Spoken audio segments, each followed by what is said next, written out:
Assalamualaikum warahmatullahi wabarakatuh.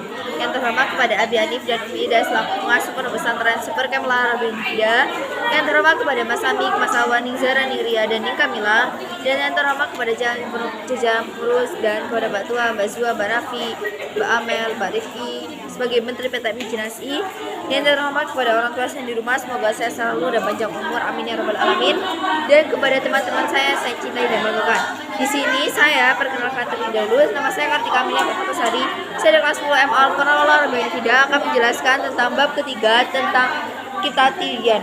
Yang pertama itu menjelaskan niat untuk mengharapkan ridho Allah.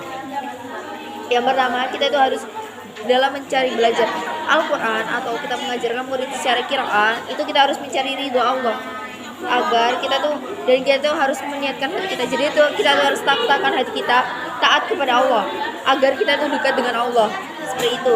Kemudian amal bin niat, jadinya amal itu tergantung pada niat. Jadi sesuatu itu akan mendapatkan balasannya tergantung dari niatnya kita juga. Jika kita niatnya baik, maka pahalanya juga banyak. Jika niatnya buruk, ya jelas-jelas kita nggak dapat pahala tapi dapatnya dosa. Kemudian terus taat mendekatkan diri kepada Allah. Jadi kita harus punya, jadi di hati kita itu harus ada rasa taat gitu kepada hati kepada Allah. Kemudian ikhlas adalah memurnikan perbuatan, seperti itu.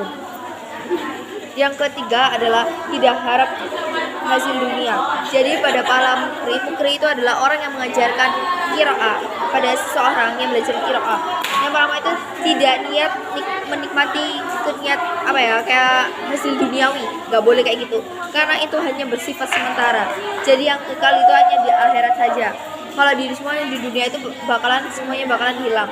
Kemudian tidak menodai bacaan. Jadi dia itu tidak boleh menodai bacaannya dengan mengajar seorang itu. Terus karena pada menteri yang mengajar, seperti itu. Kemudian tidak baik. Jadi itu tidak boleh menodai karena kayak dia itu berharap agar sama pembacanya dia itu dapat baik harta, hadiah maupun layanan, seperti itu. Jadi biar dapat balasan, seperti itu. Terus dia tuh harus mempunyai niat untuk kemurahan hatinya sendiri.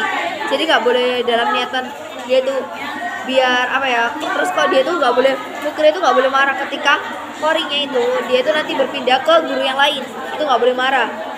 Kemudian yang ketiga adalah waspadai sifat sombong. Yang pertama, kita tuh harus berhati-hati dan kita itu tidak boleh merasa senang jika tidak boleh merasa senang. Kemudian jika guru itu kayak gitu, berarti itu guru itu termasuk guru yang bodoh karena dia tuh mengharapkan sebuah balasan. Kemudian niat atau bukti buruk, karena itu berarti gurunya tidak mempunyai niat yang baik, jadi niatnya itu buruk. Terus itu sama dengan tidak ikhlas. Kemudian tidak niat melihat Allah. Jadi kita tuh harus melihat belajar itu niatnya tuh harus karena Allah. Jadi gurunya itu tidak niatnya karena Allah, seperti itu. Oke, sekian dari saya, kurang lebihnya maaf. Wassalamualaikum warahmatullahi wabarakatuh.